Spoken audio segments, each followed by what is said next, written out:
तो चलिए आज शुरू करने जा रहे हैं वेव्स और क्रैश कोर्स। देखिएगा ध्यान से, वेव शुरू करेंगे। वेव फंक्शन के बारे में जानने की कोशिश करते हैं कि कौन सा ऐसा फंक्शन होगा जो वेव को रिप्रेजेंट करेगा। उससे पहले थोड़ा सोच लें कि वेव होगा क्या। वेव का शेप ऐसा होता है, बचपन से देखते आ रहे हैं कि इस तरह का कुछ चीज होता है जिसको हम लोग वेव कहते हैं।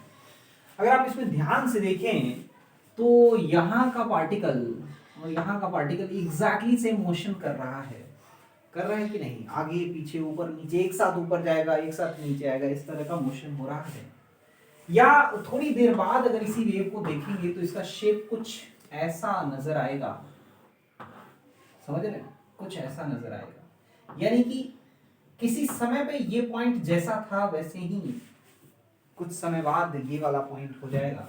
और यही आपको आइडिया देता है कि वेव का इक्वेशन कैसा होना चाहिए। मान लीजिए कि कुछ ये कोई काम कर रहा है, टी नॉट टाइम पे कुछ समय बाद यहां से x दूरी वाला कोई पार्टिकल है, टी टाइम के बाद वही काम कर रहा होगा। टी नॉट टाइम पे जो ये काम कर रहा है, टी टाइम पे वो यही काम कर रहा होगा। और इनमें क्या रिलेशन हम लोग लिख सकते हैं? t इक्वल्स टू यहां से यहां तक वेव को ट्रैवल होने में जो टाइम लगा, टी नॉट पे तो ये खुद कर रहा था और कुछ समय लगा यहां से यहां तक पहुंचने में उस नेचर को, और वो अगर v स्पीड से ट्रैवल कर रहा था तो t must be equal to T naught plus 1 या x बाई वी। होगा कि नहीं बताइए? टी नॉट टाइम पे ये जो काम कर रहा था, टी टाइम पे वो ये काम कर रहा है। यहां से यहां तक उस इंफॉर्मेशन को या उस वेव को पहुंचने में जो समय लगा वो है x बाई वी। ये अगर एक एसएचएम कर रहा है, ये क्या कर रहा हो? एसएचएम कर रहा हो, तो इसका जो y होगा, मान लो ये ऊपर नीचे कर रहा है, तो इसका जो y होगा वो फंक्शन ऑफ t आएगा। जहां पे ये f जो लेंगे वो एसएचएम के हिसाब से फंक्शन लेंगे। और अगर टी नॉट की बात करें, क्योंकि उसके लिए हम लोग कह रहे हैं कि वो टी नॉट टाइम पे कुछ काम कर रहा था, तो वही ये पार्टिकल वही काम कितने टाइम पे कर रहा होगा? पहले देख लो टी नॉट का value, T minus X by V. तो ये वही काम ये particle T naught plus X by V time पे करेगा, और इसलिए इस फंक्शन को लिखेंगे टी नॉट की जगह T minus X by V. लिख सकते हैं क्या वहां से उठा के? अब देखिए ये y बहुत ही शानदार चीज रिप्रेजेंट करता है कि ये y अलग अलग t के साथ कैसे वेरी कर रहा है वो भी बता रहा है, और अलग अलग x के साथ कैसे वेरी कर रहा है वो भी बता रहा है। इसलिए हम इस y को एक बढ़िया सुंदर नाम देते हैं y x t, मतलब y depends not only on x not only on t but depend on both, और ये हो जाता है f t minus X by. ऐसा फंक्शन वाला कोई भी इक्वेशन अगर आप लिख देते हैं तो वो एक वेव को रिप्रेजेंट करने की क्षमता रखता है। हम लोग हालांकि उस डिटेल्स में नहीं जाएंगे कि और कैसे तरह के फंक्शंस हो सकते हैं। हम लोग सीधा सीधा इक्वेशन शुरुआत करेंगे हार्मोनिक वेव्स से, जो एसएचएम को फॉलो करता है और जिसके लिए एफटी होता है आपको पहले से मालूम है, साइन या ए sine omega T.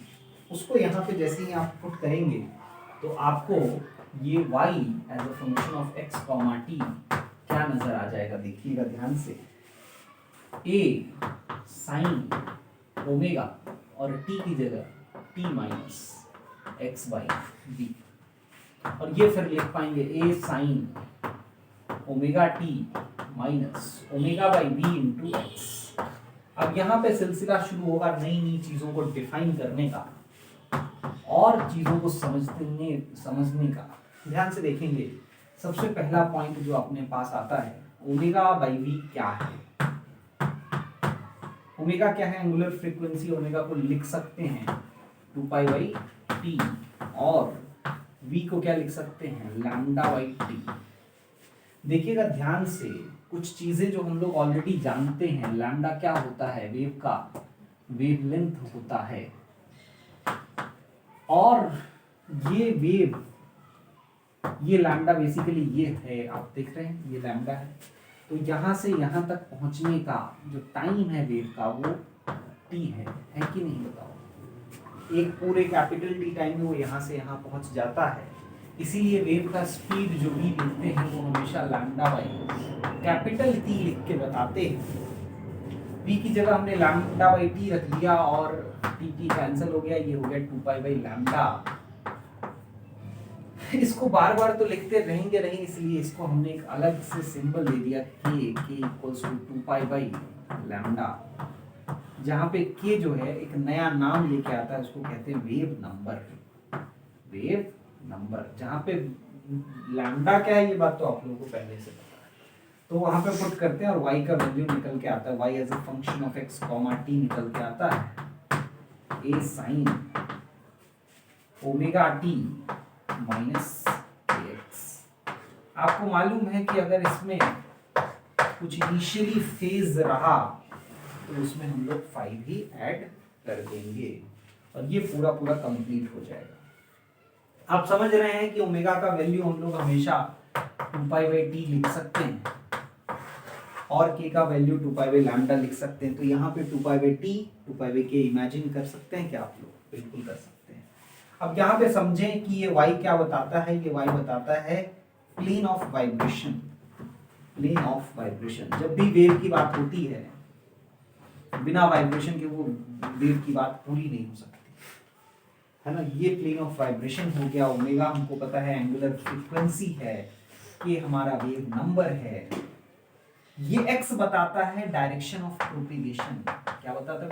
Direction of propagation, wave किस डायरेक्शन में प्रोपिगेट कर रहा है वो ये x बताता है। ये फाई जो है वो इनिशियल फेज बताता है। Initial phase at x equals to 0, x भी 0 कर दें t भी 0 कर दें तब जो फेज है वो फाई है। और ये जो पूरा टर्म है omega T minus K X plus phi, यही पूरा चीज क्या बताता है बोलो? फेज। यही बताता है कि कहाँ का पार्टिकल किस समय पे कितना वाइब्रेशन कर रहा है या फिर उसका मीन पोजीशन से डिस्प्लेसमेंट किधर है। ए यहाँ पे भी वही चीज बताता है, वो है एम्पलीट्यूड, यानी कि जो वाइब्रेटिंग पार्टिकल है वो उस समय मीन पोजीशन से कितनी दूरी पे था वो y बताता है, और उसका जो maximum displacement from mean position है वो a बताता है। यहीं पे ये ध्यान से देखें कि कई बार ऐसा भी हो सकता है कि इक्वेशन में omega T plus K x हो। अगर omega T plus K x है तो ये बताता है कि wave is travelling in negative x. Wave किधर ट्रैवल कर रहा है? नेगेटिव एक्स में। और ये जो है माइनस यहाँ पे बताता है कि वो पॉजिटिव एक्स में ट्रैवल कर रहा है। इनफैक्ट और जनरल बने तो इसका दोनों का सेम साइन है, ओमेगा टी और के एक्स दोनों सेम साइन के साथ हैं तो नेगेटिव एक्स, और अगर दोनों का ऑपोजिट साइन है तो पॉजिटिव एक्स में उसके मोशन को बताता है। इतना लिखें फिर हम लोग आगे बढ़ेंगे। चलिए अब आगे बढ़ते हैं। तो नेक्स्ट चीज जो हम लोग अब कर सकते हैं यहाँ से देखिएगा, हमने ऑलरेडी बात कर ली कि ये हो सकता है omega T plus K x जैसा हो या omega T minus K x हो। दोनों का सेम साइन है, मतलब ये बता रहा है नेगेटिव एक्स में प्रोपिगेशन को। एक्स की जगह अगर जेड आ जाए मतलब वो नेगेटिव जेड में प्रोपिगेशन को बता रहा है। Omega T minus K x हो या फिर के एक्स माइनस ओमेगा टी हो तो ये पॉजिटिव एक्स में प्रोपेगेशन को बताता है। ऐसा क्यों है उसको समझने की कोशिश करेंगे हम लोग वेव वेलोसिटी के टॉपिक के अंदर। वेव वेलोसिटी, वेव का वेलोसिटी कैसे निकालते हैं?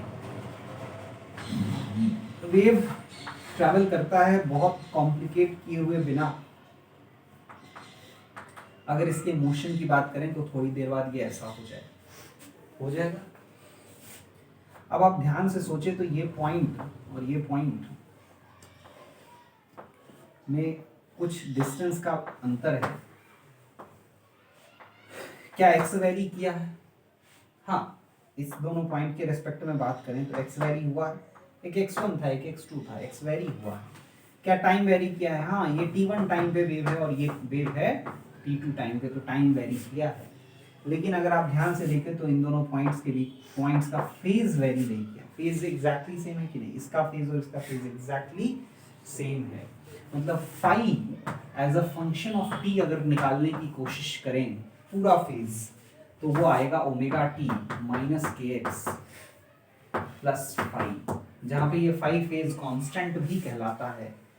अगर ये फेज टाइम पे डिपेंड करता है, इसको डिफरेंशिएट कर देंगे तो del phi by del T हम लोगों का एक्स वैरी कर रहा है, हम लोगों का D phi by D T कर लो तब भी कोई दिक्कत नहीं। D phi by D T, D phi by D T equals to, हमने टाइम के रेस्पेक्ट में डिफरेंशिएट किया, यह आएगा omega minus K into D X by D T. तो आप समझ रहे हैं कि इन दोनों पॉइंट के रेस्पेक्ट में बात करें तो D phi by D T zero है कि नहीं? बताओ, D phi by D T zero है तो आप देखिए omega minus K X K V equals to zero, V का वैल्यू क्या निकल के आता है? ओमेगा बाई के। हमने पहले भी ये चर्चा कर चुके हैं हम लोग, ओमेगा बाई वी को ही हमने के लिखा था। लेकिन ये जो डिफरेंशिएशन है इससे आपको और भी कुछ चीज़ें क्लियर होती हैं कि अगर यहाँ पे प्लस होता तो ये माइनस आता। समझ रहे हैं? अगर यहाँ प्लस होता तो यहाँ माइनस आता, मतलब वेलोसिटी नेगेटिव आता। वेव का वेलोसिटी बताता कि वो नेगेटिव एक्स में जा रहा है। वही चीज़ हमने यहाँ भी इस तरह से करने की कोशिश की कि अगर यहाँ प्लस है यहाँ भी प्लस है तो वो अपने आप नेगेटिव डायरेक्शन में एक्स वेव के प्रोपेगेशन को बताता है, और यहाँ प्लस है यहाँ माइनस है तो वो पॉजिटिव डायरेक्शन में वेव के प्रोपेगेशन को बताता है। वेव वेलोसिटी को और भी कई तरीके से आप लिख सकते हैं। ओमेगा की जगह अगर 2 पाई बाई टी और के की जगह 2 पाई बाई लैम्डा लिखें तो आप फिर से वहाँ पहुँच जाएंगे जहाँ से हमने वेव वेलोसिटी की शुरुआत की थी, v equals to lambda by T. तो ये सारी चीज़ें, ये सारे ऑब्जर्वेशंस एक दूसरे को सपोर्ट करते हुए नजर आते हैं। चलिए अब आगे बढ़ते हैं और कहानी को आगे बढ़ा के अब हम लोग थोड़ा और कॉम्प्लिकेटेड बनाने की कोशिश करते हैं चीज़ों को। पहला तो ये हम लोग फेज चेंज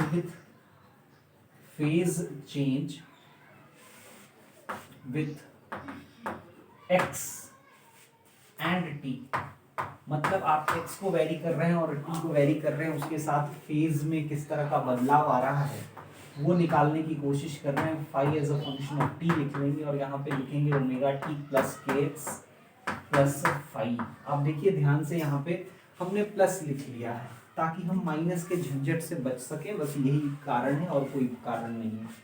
तो x के साथ फेज किस तरह से चेंज होता है ये अगर हमें पता करना हो तो टाइम को हम क्या मानेंगे? कांस्टेंट, क्योंकि हम लोग वहाँ पे variation of phase with x देख रहे हैं। तो इस केस में जब हम डिफरेंशिएट करते हैं तो उस डिफरेंशिएशन को हम लोग पार्शियल डिफरेंशिएशन कहते हैं। क्या बोलते हैं वो लोग? Partial differentiation. तो del phi by del x कर रहे हैं, क्योंकि आप देखिए यहाँ पे फाई हमने टी लिख जरूर दिया है, लेकिन यहाँ पे प्रॉपरली अगर लिखना चाहिए था तो हम लोग को लिखना चाहिए था phi as a function of X and T both. आप समझ रहे हैं ये चीज़ क्यों है? क्योंकि एक्स और टी दोनों ही वेरिएबल हैं। अगर हम इस तरह से डिफरेंशिएट करते हैं तो ये टर्म जीरो, ये टर्म जीरो, और के एक्स का डिफरेंशिएशन 1 है कि नहीं है? क्योंकि टी को हमने कांस्टेंट मानते हुए इसको डिफरेंशिएट किया है। तो अगर हम लोग डी फाई लिखें तो के डी एक्स होगा, या डेल्टा फाई लिखें तो वो के डेल्टा एक्स होगा। तो अगर x में डेल्टा x बदलाव आता है तो उसमें के मल्टीप्लाई करेंगे तो कॉरेस्पॉन्डिंगली फेज में कितना बदलाव आ रहा है वो पता चल जाएगा। और उसी तरह से del phi by del T निकालेंगे आप तो आपको ओमेगा मिलेगा, यानी D phi equals to omega D T and delta phi change in phase omega delta T दिख जाता है। तो ये हमें हम लोगों को ये बता देता है कि चेंज इन फेज कितना होगा चेंज इन टाइम के साथ, और चेंज इन फेज कितना होगा चेंज इन एक्स के साथ। इतनी चीजें हमने जब देख ली तो उसके बाद अब चीजों को और आगे बढ़ाएंगे, है ना। और अब हम लोग पार्टिकल वेलोसिटी की तरफ चलेंगे। यहाँ पे अब कहानी शुरू होती है पार्टिकल वेलोसिटी की। देखिए ध्यान से, तो अभी तक बहुत ही सिंपल मोशन ऑफ वेव की बात कर रहे थे। अब जो मोशन ऑफ वेव होगा उसमें कॉम्प्लिकेशंस बढ़ने वाली है। यहाँ पे पार्टिकल्स जो हैं कुछ इस तरह से मूव कर रहे हैं। पार्टिकल्स एक्चुअली में यहाँ एसएचएम कर रहे हैं। पार्टिकल्स आगे नहीं जाते हैं। आपको मालूम है वेव मोशन जब होता है तो पार्टिकल्स का एक्चुअल मोशन नहीं होता है। पार्टिकल्स वहीं रहते हैं, वहीं रह के वाइब्रेट करते हैं। या तो वाइब्रेट ऊपर नीचे कर सकते हैं या आगे पीछे कर सकते हैं।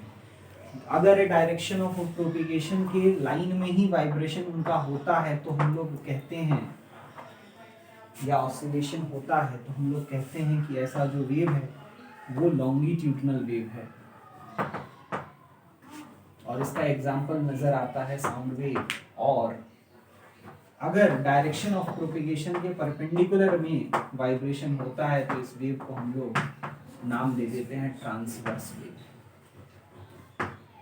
तो अभी अभी जो हमने वेलोसिटी निकाली वो क्या था?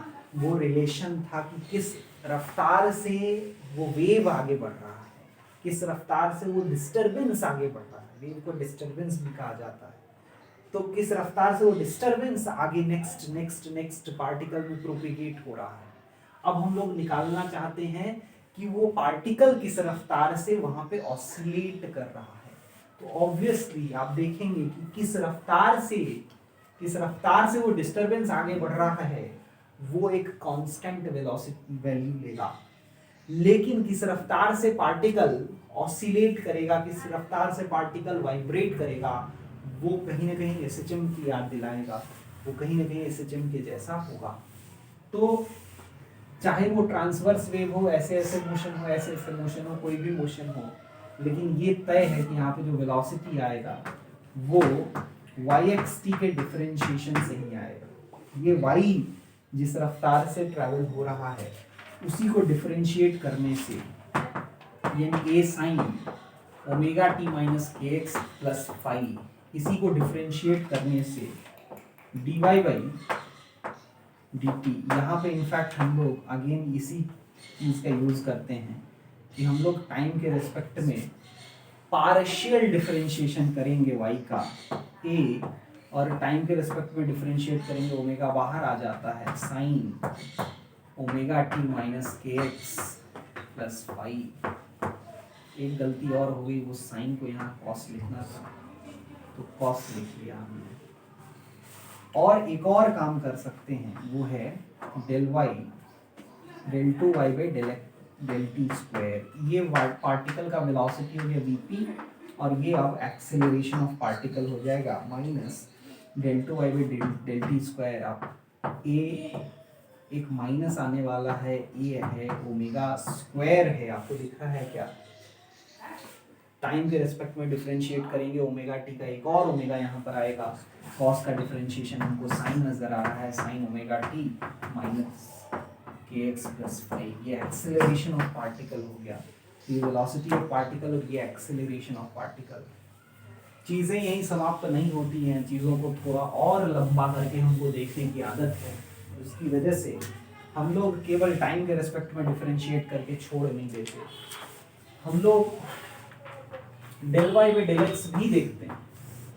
और del Y by del X जब देखते हैं मतलब वाई को एक्स के रेस्पेक्ट में डिफरेंशिएट करने की कोशिश करते हैं, तो यहाँ पे माइनस के ए का सामना होता है हमारे साथ, माइनस के ए और cos omega T minus K X plus five. और आप ध्यान से देखें तो ये बहुत ही आपस में क्लोज हैं, del Y by del t और del Y by del x, ये दोनों आपस में बहुत ही क्लोज दिखाई देते हैं। क्या रिलेशन है इन दोनों में आप देखें अगर ध्यान से, तो केवल a into cos omega T minus K x को हम लोग वहां से अगर पुट करना चाहें, वहां से a into cos omega T minus K X plus five को यहाँ पे पुट करना चाहें तो वहां से क्या निकल के आता है? Del Y by del T equals to omega तो रहेगा ही, और ये वैल्यू वहां से पुट करेंगे तो ये आ जाएगा omega by K into del Y by del X, और बीच में एक माइनस का साइन होगा कि नहीं होगा, बोलो आएगा समझ में? Del Y by del T equals to minus omega by k del Y by del X.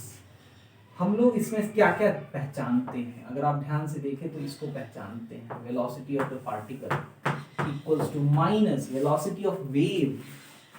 और ये जो चीज है ये बहुत ही सुंदर चीज है, ये वेव का अगर हमारे पास इक्वेशन है, ग्राफ है, ये y है, ये x है, किसी टाइम t पे हमने वेव का फोटो खींच लिया, मतलब t को कांस्टेंट कर लिया, तो केवल x वेरी करेगा। वेव का अगर हम कहीं पे फोटो खींच लेते हैं, जैसे यहाँ ड्रॉ कर लिए, तो ये उस टाइम के लिए है, थोड़ी देर बाद तो इसका पिक्चर बदल जाएगा कि नहीं बदलेगा, ऐसा कुछ हो जाएगा। तो एक बार हमने पिक्चर खींच लिया है, इसका मतलब हमने टाइम को क्या कर लिया है, बोलो कांस्टेंट। अगर टाइम को कांस्टेंट करके अगर x के वेरिएशन को देखते हैं, तो वहां से जो स्लोप आता है वो कहीं ना कहीं del Y by del X की तरफ इशारा करता है कि नहीं करता है? तो ये del Y by del X जो है वो इसी का स्लोप है, tan थीटा है। तो ये आपको स्लोप देता है, स्लोप ऑफ वेव। तो v into slope of wave velocity of particle देता है।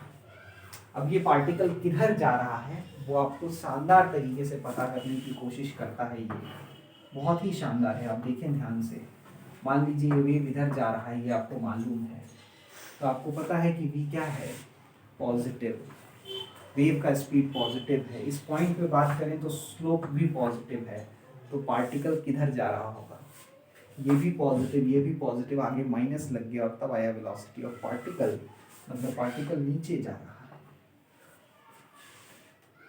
समझ रहे हैं? उसी तरह से आप यहाँ पे आ जाएं, यहाँ पे हमने लाइन ड्रॉ किया, स्लोप निकाला, स्लोप आया नेगेटिव, वेव का स्पीड पॉजिटिव है, ये माइनस आया, मतलब ये पॉजिटिव, ये पार्टिकल ऊपर जा रहा है, वेलोसिटी ऑफ पार्टिकल पॉजिटिव नजर आता है। वहीं पे कहानी को और बदल दें और यहाँ पे हम लोग इस तरह का ही वेव ले लें, लेकिन स्पीड इधर कर दें, वेलोसिटी इधर कर दें, तो कहानी बदल जाएगी। इस पॉइंट का स्लोप पूछा जाएगा, स्लोप पॉजिटिव आएगा, वेलोसिटी ऑफ वेव नेगेटिव होगा, तो पार्टिकल का जो वेलोसिटी है वो पॉजिटिव होगा, यानी ऊपर की ओर जा रहा होगा पार्टिकल। और ये रियलाइज करना मुश्किल काम नहीं है कि ये इंफॉर्मेशन जो आपको यहाँ से मिल रहा है वो सही है। कैसे पता करेंगे, क्योंकि ये वेव आगे जा रहा है, तो जब यहाँ था तो थोड़ी देर बाद यहाँ भी आएगा। तो अगर आप ध्यान से देखें तो इस रीजन का जो पार्टिकल है जिसको हम लोग कह रहे थे कि नीचे जाएगा, वो सच में नीचे गया, और इस रीजन का पार्टिकल जो हम लोग कह रहे थे कि ऊपर जाएगा, वो सच में ऊपर गया। उसी तरह से यहाँ से जो इंफॉर्मेशन आ रहा है उसको भी वेरीफाई कर लें, वेव ऐसा था और थोड़ी देर बाद वेव ऐसा हो गया, क्योंकि इधर आ रहा है वेव। तो हमने बात किया कि इस रीजन का पार्टिकल ऊपर जाएगा और सच में पार्टिकल ऊपर जाता हुआ दिख जाता है। तो आप दोनों ही तरीके से देख सकते हैं कि पार्टिकल ऊपर जा रहा है या नीचे जा रहा है। इसके अलावा अब हम लोग एक और काम शानदार कर सकते हैं। वो क्या कर सकते हैं कि हम लोग यहीं पर डिफरेंशिएशन की कहानी को छोड़े नहीं, ये मिटा देता हूँ, है ना, ये वाला जो चीज़ है ये आप लोग खुद से सोचिए, अगली बार फिर से देखेंगे कुछ एग्जाम्पल्स तो आप लोग खुद से सोच ही सकते हैं। अब देखिए एक और डिफरेंशिएशन करेंगे, del 2y by del x square अगर कर दें तो क्या होगा भाई, इसको एक बार और डिफरेंशिएशन होने का मौका मिल जाएगा। अगर एक बार और डिफरेंशिएशन हुआ तो चीज़ें कई बार बदलेंगी। देखिए नेगेटिव साइन पॉजिटिव साइन तो बदलता ही रहेगा, लगता है। एक माइनस था, कॉस का डिफरेंशिएशन होगा तो वो माइनस माइनस प्लस हो जाएगा, लेकिन कहानी वहीं पे खत्म नहीं होगी, इसको डिफरेंशिएट करेंगे तो फिर से एक माइनस आ जाएगा, तो माइनस के स्क्वायर ए sine omega T minus K X plus phi नजर आता है। और जैसे ही ये आपके पास आएगा फिर से आपको दिखेगा अच्छा ये और वो तो सिमिलर दिख रहा है। यहाँ पे माइनस साइन हटने की पूरी संभावना है। यहाँ से आप ए sine omega T minus K X plus phi का वैल्यू जब यहाँ पे पुट करते हैं तो क्या आता है, आपके पास आता है del 2y by del t square equal to omega square, तो रह जाएगा, और A sine omega T minus K X का वैल्यू आपको क्या दे देगा, by A square into del 2y by del x। इसका फिजिकल मीनिंग है, इसका कोई फिजिकल मीनिंग नहीं है, लेकिन फिर भी ये बहुत इंपॉर्टेंट हो जाता है, ओमेगा बाई के का वैल्यू बहुत ही सुंदर आता है, v और v का स्क्वायर होगा वो, तो del 2 y by del t square equals to v square into del 2 y by del x square. अगर आप ध्यान से देखें इसको हम लोग कहते हैं differential equation of wave, differential equation of wave. हालांकि हमने इसको डिराइव किया है assuming sinusoidal nature of wave, लेकिन कोई भी तरह का इक्वेशन हो और आपसे पूछा जाए कि बताओ क्या ये डिफरेंशियल इक्वेशन ऑफ वेव को रिप्रेजेंट करता है, तो चेक करने का तरीका साइनोसॉइडल को छोड़कर, साइनोसॉइडल है तो इस तरह का है तो मतलब वो वेव है, लेकिन अगर साइनोसॉइडल को छोड़कर कोई और आपके पास फंक्शन आता है और बोलता है कि बताओ ये वेव है या नहीं, तो उसको चेक करने का यही तरीका है कि उसको आप दो बार टाइम के रेस्पेक्ट में डिफरेंशिएट करें, दो बार एक्स के रेस्पेक्ट में डिफरेंशिएट करें, और अगर वो इस फॉर्म में वो रिलेशन दे देता है तो वो वेव बन जाता है। ठीक है भाई, तो इतना पहले कॉपी करें फिर आगे बढ़ते हैं। चलिए अब आगे बढ़ते हैं। हम लोगों ने पार्टिकल के वेलोसिटी एक्सेलरेशन की चर्चा कर ली, डिफरेंशियल इक्वेशन ऑफ एसएचएम देख लिया, स्लोप ऑफ वेव देख लिया, यानी कि पिछले स्लाइड में काफ़ी नई चीज़ें सीखी बहुत ही कम जगह पे। अब हम लोग कहानी को यहाँ पे बिना रोके हुए आगे बढ़ रहे हैं, और कहानी का अगला पार्ट जो हमारे सामने आता है वो आता है, देखिए ध्यान से, तो अभी तक हम लोग y as a function of x, t ऐसा लिख रहे थे। ये y और x आपस में परपेंडिकुलर होता है, हम लोग को मालूम है, यानी कि ऐसा जब भी हम लोग रिप्रेजेंटेशन कर रहे हैं वी आर फोकसिंग ऑन कि ये प्रोपेगेशन और ये वाइब्रेशन दोनों आपस में क्या हैं, बोलो परपेंडिकुलर हैं, यानी कहीं ना कहीं बिना कुछ कहे हमने जो चर्चाएं करी हैं वो ट्रांसवर्स नेचर ऑफ वेव की चर्चा की है। लेकिन अगर वही वेव लॉन्गिट्यूडनल वेव हो तो हम लोग को मालूम है लॉन्गिट्यूडनल वेव में जो प्रोपेगेशन है उसी के अलोंग वाइब्रेशन भी है।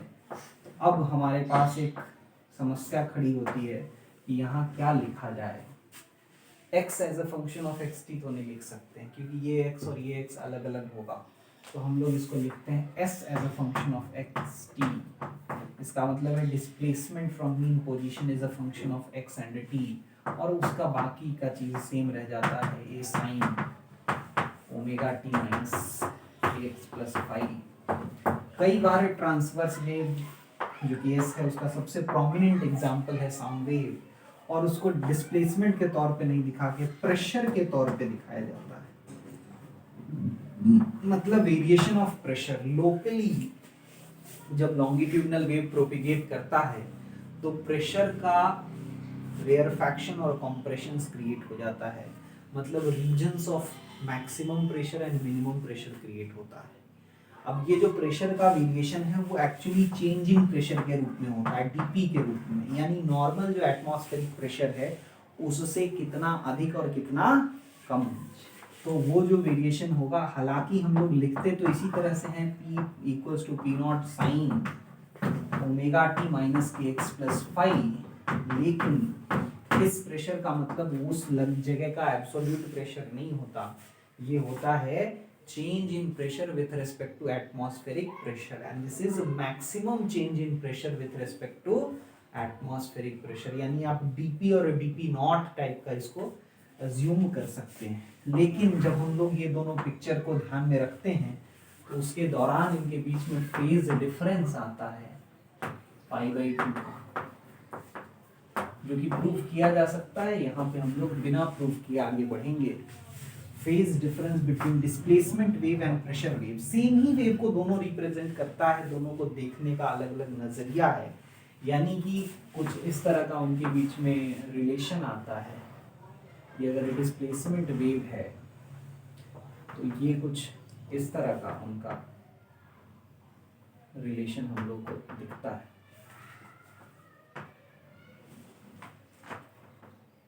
ऐसा कुछ। जैसे जहां डिस्प्लेसमेंट जीरो है वहां पे प्रेशर सबसे नीचे है, यहाँ पे आप देखें डिस्प्लेसमेंट जीरो है, प्रेशर सबसे नीचे है, यहाँ पे डिस्प्लेसमेंट 0 है लेकिन प्रेशर यहाँ पे सबसे हाई है। तो इस तरह का वेरिएशन हम लोग को एस वेव और प्रेशर वेव में दिखता है। तो ये हो गई हम लोगों की लॉन्गिट्यूडनल वेव के डिस्क्रिप्शन की बात, मतलब हमने डिस्क्राइब करना सीख लिया। अब कहानी को आगे बढ़ाते हैं और अब हम लोग देखते हैं स्पीड ऑफ ट्रांसवर्स वेव, मतलब हम लोग दोनों को साथ में लेके चलेंगे। रिप्रेजेंटेशन की चर्चा करेंगे तो दोनों का साथ में रिप्रेजेंटेशन होगा। जैसे इसका डिफरेंशियल इक्वेशन भी आएगा तो बिल्कुल वैसा ही आएगा। आप एस लिख रहे हैं मतलब ये del 2s by del t square equals to v square del 2s by del x square, ऐसा आना चाहिए। ये डिफरेंशियल इक्वेशन प्रेशर के रूप में लिख रहे हैं तो इस s की जगह p रख दीजिए। तो बाकी सारी कहानी जो हमने ट्रांसवर्स में पढ़ी बिल्कुल एज इट इज लॉन्गिट्यूडनल के लिए भी एप्लीकेबल है। तो अब फिर से स्विच कर रहे हैं ट्रांसवर्स की ओर और अब हम लोग देखने जा रहे हैं speed of transverse wave. Transverse wave on stretched string. Stretched string में अगर ट्रांसवर्स वेव के स्पीड की बात की जाए तो वो भी निकल के आता है √T/μ। आपने सुना होगा सबसे ज्यादा वेव को पिक्चराइज करने का जो हमारे पास तरीका होता है सबसे अच्छा, वो स्ट्रिंग वेव को ही होता है ना। स्ट्रिंग वेव में जो वेव क्रिएट होता है वो एक्चुअली में ट्रांसवर्स वेव ही क्रिएट होता है।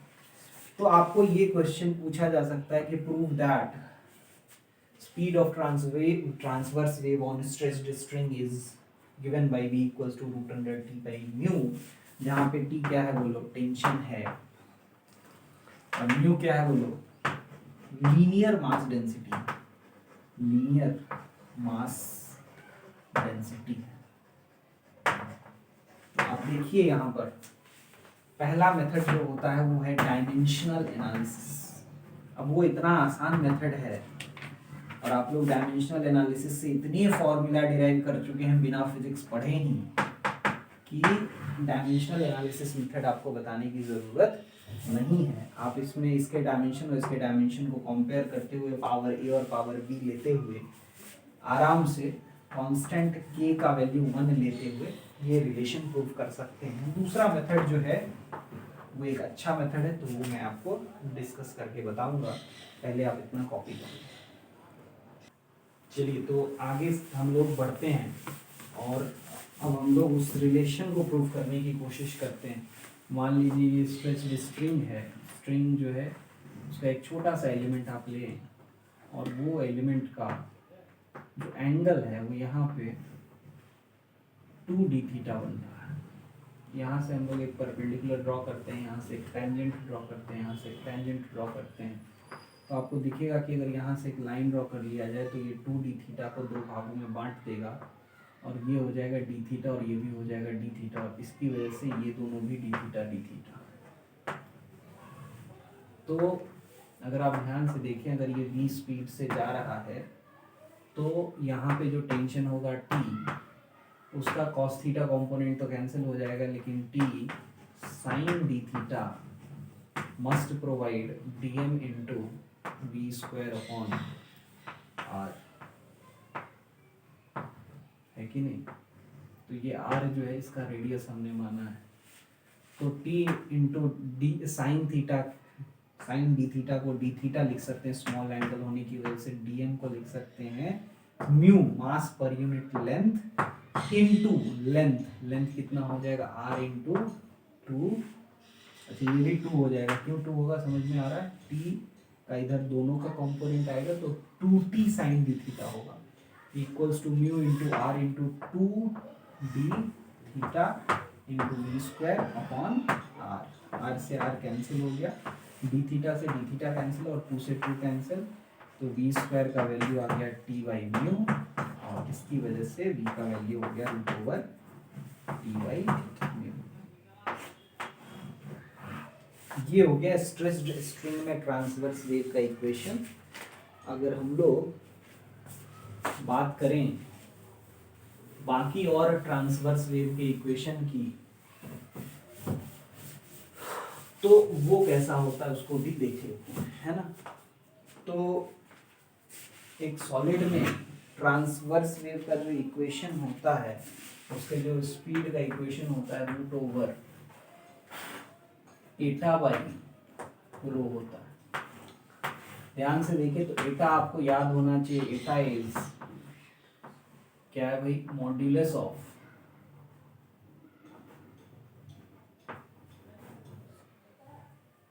इलास्टिसिटी। ठीक है, ये एटा जो है वो मॉड्यूलस ऑफ इलास्टिसिटी है। क्वेश्चन पूछ दिया जाता है कि भाई ट्रांसवर्स वेव सस्टेन करने के लिए क्या क्या प्रॉपर्टीज रिक्वायर्ड है ना। Properties of medium, properties of medium required to sustain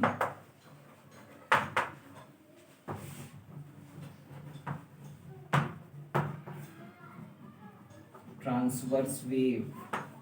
अगर ये पूछा जाए तो आपका आंसर क्या क्या होगा। पहले तो मास चाहिए, उसी को दूसरा नाम दे देते हैं इनर्शिया चाहिए।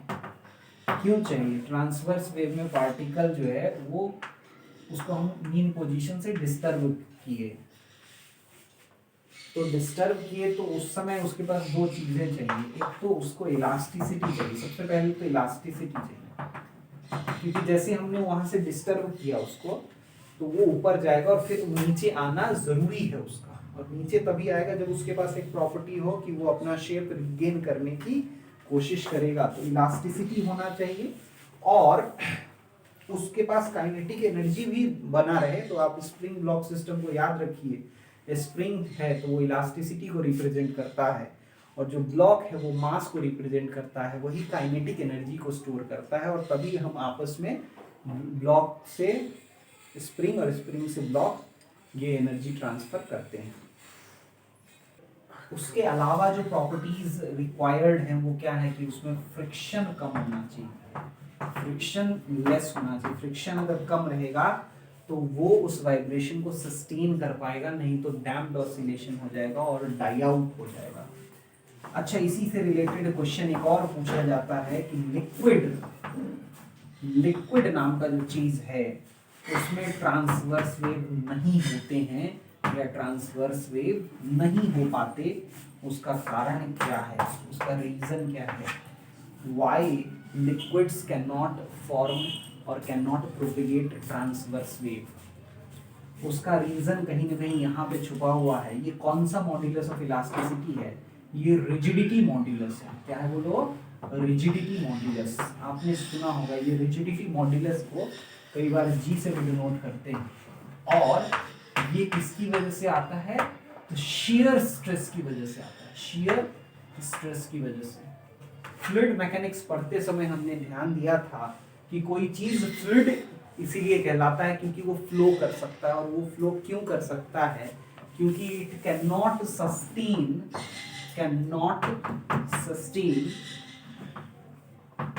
shear stress।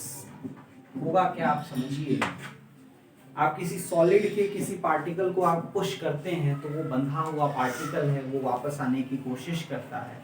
लिक्विड के पार्टिकल को डायरेक्शन ऑफ प्रोपिगेशन के परपेंडिकुलर आप उसको शिफ्ट करने की कोशिश करेंगे तो क्या होगा आप सोचें?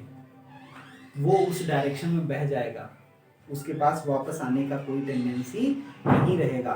तो भाई जब वो वापस आएगा ही नहीं तो वाइब्रेशन कहाँ से होगा? इसीलिए ट्रांसवर्स वेव में लिक्विड में प्रोपिगेट नहीं हो सकते। लेकिन फिर भी एक ट्रांसवर्स वेव होता है जो लिक्विड के सरफेस पे प्रोपिगेट करता है।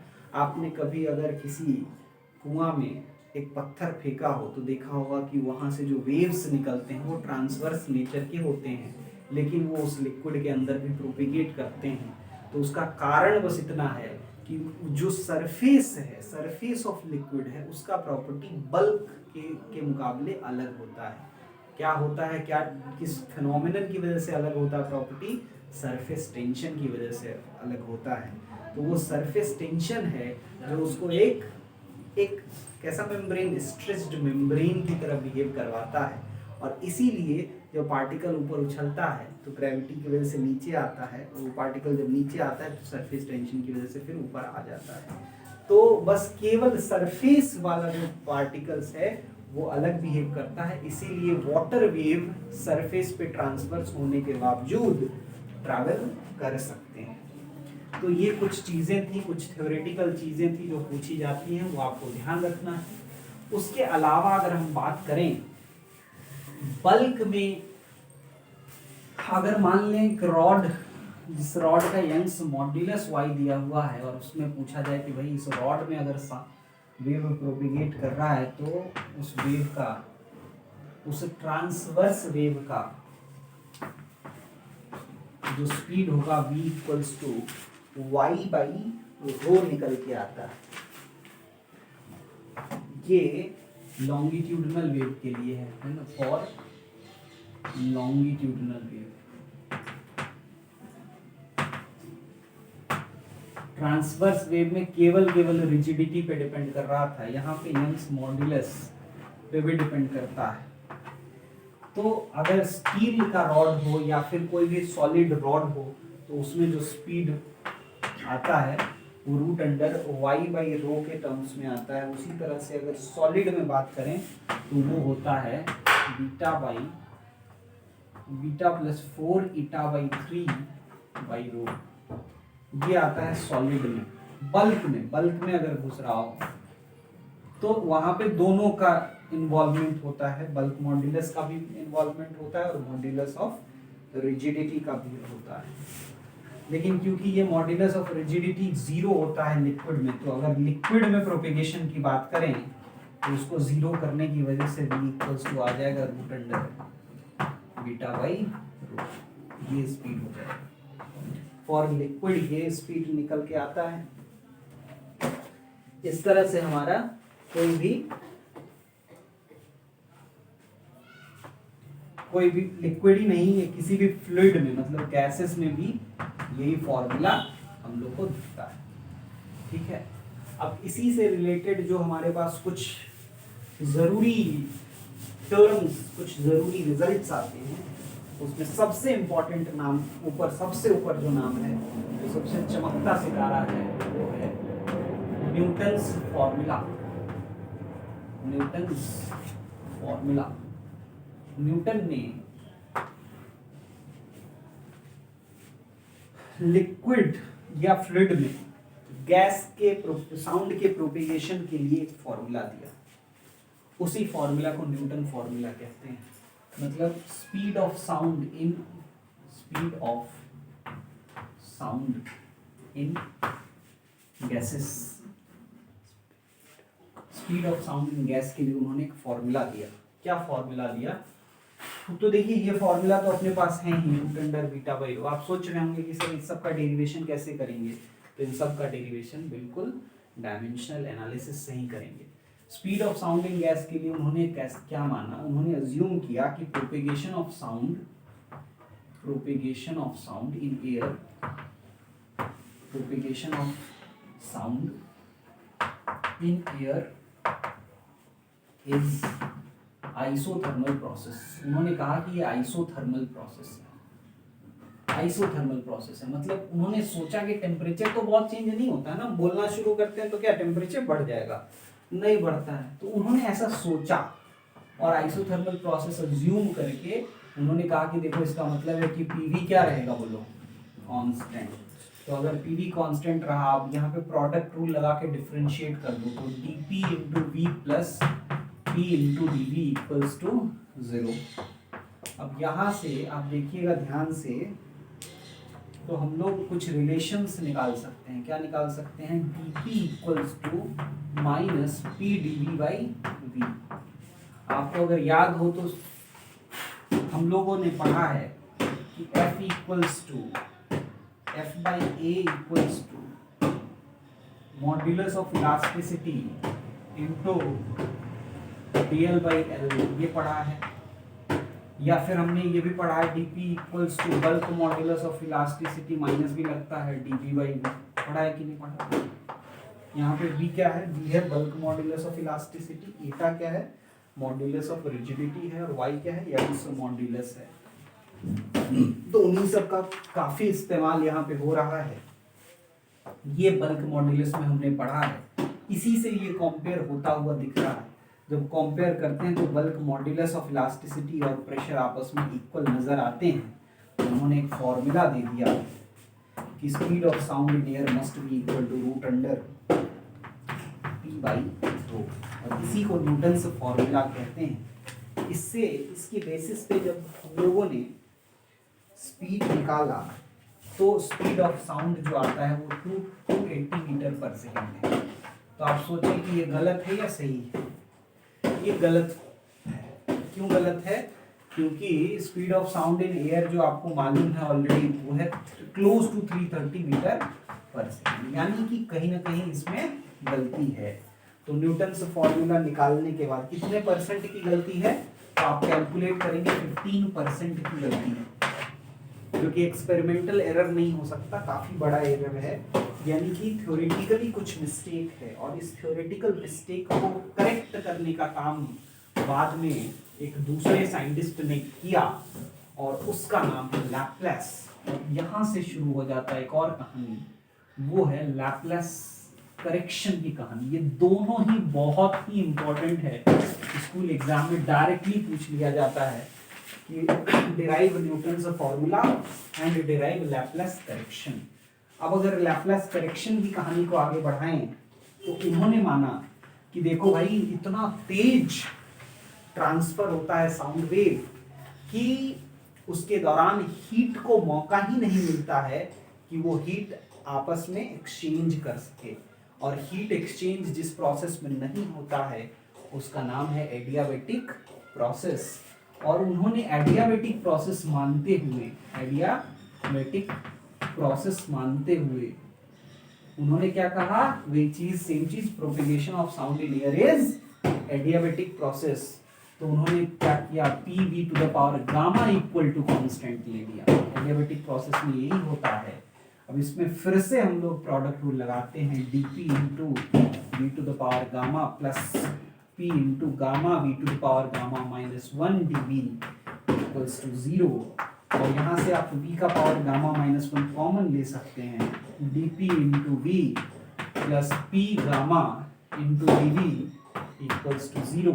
और यहाँ से ये तो 0 होगा नहीं तो ये 0 होगा, dP equals to minus gamma P dV by V, ये निकल के आता है। और जैसे ही ये नजर आता है हमारी नजर फिर से यहाँ पे आती है और हम लोग फिर से कंपेयर करने की काम को करते हैं। कंपेयर करने का काम जैसे ही किया हमने, बल्क मॉड्यूलस का वैल्यू गामा P निकल आता है।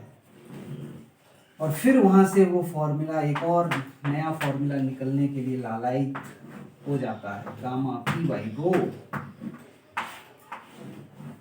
गामा जो है वो अलग अलग गैसेस के लिए अलग अलग होता है। तो हम लोग गामा के वैल्यू को, एवरेज गामा के वैल्यू को रखते हैं, तो ये वैल्यू जो स्पीड निकल के आता है वो आता है 332.5 मीटर पर सेकेंड। ये वैल्यू वेलोसिटी का निकल के आता है, जो कि बहुत क्लोज है experimentally found velocity of sound के, और इसलिए इसको सही मान लिया जाता है। Hence what is the final conclusion?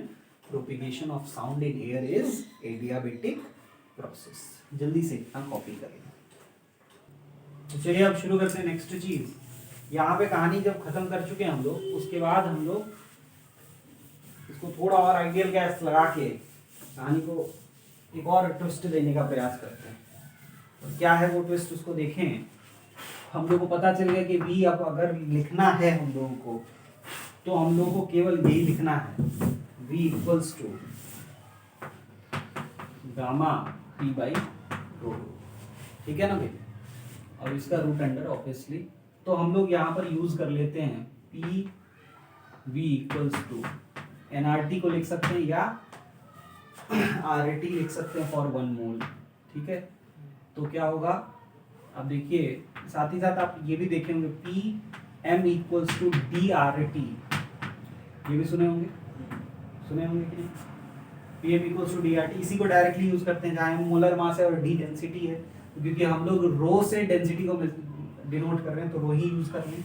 तो तो P बाई रो यहाँ से निकल के आ जाता है, P by rho equals to R T by M. तो यहाँ पे जब पुट करेंगे तो ये हो जाएगा root under gamma R T by M, जहाँ गामा क्या है भाई, गामा होता है C P by C B.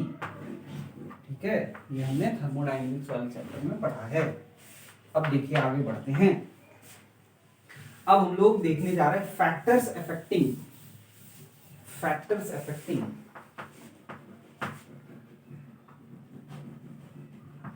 Speed of sound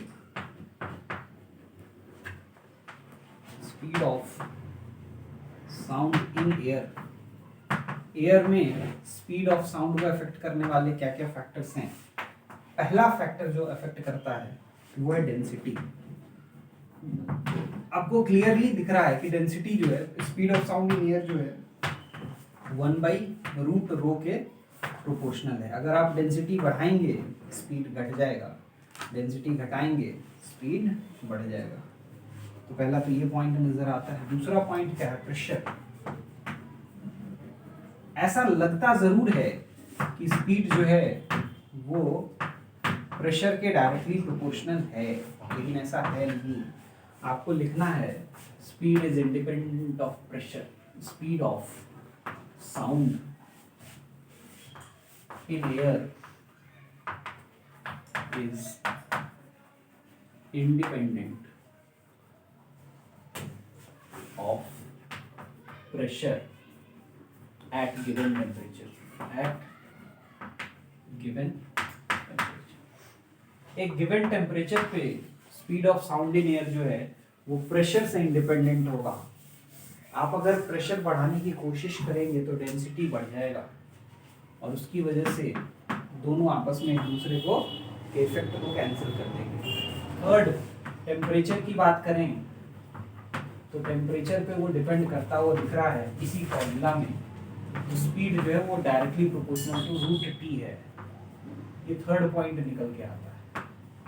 और फोर्थ पॉइंट में और भी कोई फैक्टर हैं क्या? फोर्थ पॉइंट की अगर हम बात करें तो अब सीधा ह्यूमिडिटी का इफेक्ट दिखता है। ह्यूमिडिटी, चौथा ह्यूमिडिटी। तो ह्यूमिडिटी बढ़ने से आप क्या सोचते हैं, प्रेशर बढ़ेगा कि घटेगा? तो आप सोचिए रो ऑफ ड्राई एयर और rho of humid air, dry air और ह्यूमिड एयर, इसमें से किसका डेंसिटी अधिक होगा आप बता दें। अगर हम लोग सोचे ड्राई एयर में क्या रहेगा, N2 रहेगा, O2 रहेगा, ह्यूमिड एयर में क्या रहेगा भाई, H2O रहेगा। तो आप देखेंगे तो मास किसका अधिक है, N2O2 का, है ना, ज्यादातर N2O2 है। तो मास इसका अधिक है, वॉल्यूम तो सेम दोनों ऑक्यूपाई कर रहा है, इसीलिए density of dry air greater than density of humid air होता है। बहुत ही इंपॉर्टेंट, अगर आप कोई ह्यूमिड एयर देख रहे हैं तो उसका डेंसिटी कम है, बहुत ही इंपॉर्टेंट चीज़ है ये। और इसीलिए क्योंकि डेंसिटी डिक्रीज हो जाता है ह्यूमिडिटी से, तो इसलिए स्पीड जो है वो इंक्रीज हो जाएगा। So with humidity speed increases, है ना। सो V in moisture is greater than V in dry air। यहाँ ये बात समझ में आ गई। उसके अलावा जो नेक्स्ट इफेक्ट आ जाता है फिफ्थ नंबर पे, वो है effect of wind. Effect of wind, wind के इफेक्ट की बात करें, मान लीजिए कि वेव इधर प्रोपिगेट कर रहा है। आप सोचते होंगे कि वेव, अगर हवा इधर बह रही है और आप बोलना चाहते हैं तो वो बहुत दूर तक नहीं जा पाता है ना। आपकी तरफ अगर हवा बह रही है तो बहुत दूर तक नहीं जाता है। क्यों? उसका असर तो होता है इफेक्ट ऑफ विंड का। तो देखिए अगर विंड इधर w स्पीड से जा रही है और वेव v स्पीड से, और आप उसी डायरेक्शन में बोलते हैं या उसके किसी कंपोनेंट के डायरेक्शन में बोलते हैं, तो वेव यानी साउंड का जो स्पीड हो जाता है वो v equals to v dash equals to v plus w cos theta हो जाता है। और अगर उल्टे डायरेक्शन में चले जाते हैं तो ये cos थीटा जो है नेगेटिव हो जाता है, इसलिए स्पीड घटता हुआ नजर आता है। तो ये कुछ फैक्टर्स थे affecting the speed of sound in air. जल्दी से इसको कॉपी करेंगे। चलिए अब आगे बढ़ते हैं और नेक्स्ट टॉपिक की तरफ नजर डालें। नेक्स्ट टॉपिक क्या दिखता है हमको? नेक्स्ट टॉपिक आप लिखिए temperature coefficient of velocity of sound in air. Temperature coefficient of velocity of sound in air. आपने देखा है कि किस तरह से कोफिशिएंट ऑफ लीनियर एक्सपेंशन होता है, कोफिशिएंट ऑफ सुपरफिशियल एक्सपेंशन होता है, कोफिशिएंट ऑफ वॉल्यूम एक्सपेंशन होता है। उसी तरह से हम लोग coefficient of velocity of sound in air निकालने की कोशिश कर रहे हैं, क्योंकि velocity of sound in air किस पे डिपेंड करता है? Velocity of sound in air depends on temperature T। तो V इक्वल्स टू लिख सकते हैं root under gamma RT by M, है ना। और जैसे ही ऐसा लिखते हैं किसी टेम्परेचर पे हम लोग मान लेते हैं कि वेलोसिटी V0 है तो गामा RT0 बाई M ऐसा भी लिख सकते हैं। तो V बाई V0 को क्या लिख पाएंगे? Root under T by T0। और अगर हम इसको डिग्री सेल्सियस में कन्वर्ट करने की कोशिश करें तो V बाई V0 का वैल्यू आ जाएगा root under 273 plus T by 273। और जैसे ही आप इसको अलग अलग करेंगे तो 1 प्लस T बाई 273 ये आ जाएगा, और उसका पावर आपको नजर आएगा 1/2, ये हो जाएगा V बाई V0। और जैसे ही आप इसको बाइनोमियल एक्सपेंशन करेंगे तो V equals to V0 1 plus T by 1/2 यहाँ पे मल्टीप्लाई हो जाएगा और ये हो जाएगा 546 हो जाएगा क्या, है ना। देखिए तो 273 इंटू 2 6 546 ये नजर आता है। तो ये रिलेशन हमने फाइनली डेराइव कर लिया। अब यहाँ पे हम लोग डिफाइन करेंगे temperature coefficient of velocity of sound in air. इसको डिफाइन करेंगे change in velocity, change in velocity of sound when temperature increases by 1 degree Celsius. 1 degree Celsius temperature बढ़ाने से वेलोसिटी ऑफ साउंड में क्या अंतर आता है, उसी को हम लोग क्या कहेंगे बोलो? Temperature coefficient of velocity. मतलब V by V0 minus 1 must be equal to T by 546 ना। तो अगर आप ध्यान से देखें तो V minus V0 by T equals to V0 by 546 होगा कि नहीं? अब अगर देखिएगा ध्यान से तो यही तो temperature coefficient of velocity of sound in air, change in velocity per unit rise in temperature, per degree Celsius of rise in temperature. अब V0 का वैल्यू अगर आप 332 लगभग पुट करते हैं तो बाई 546 अब अगर इस कैलकुलेट करते हैं इसको तो ये आ जाता है 0.608 या फिर 0.61 मीटर पर सेकेंड पर डिग्री सेल्सियस, मीटर पर सेकेंड पर डिग्री सेल्सियस। इसका मतलब ये हुआ कि हर 1 डिग्री सेल्सियस जो आप टेम्परेचर राइज करते हैं तो speed of sound in air कितना बढ़ जाता है? 0.61 मीटर पर सेकेंड से बढ़ जाता है। ठीक है भाई, तो ये हो गया। जल्दी से इसको कॉपी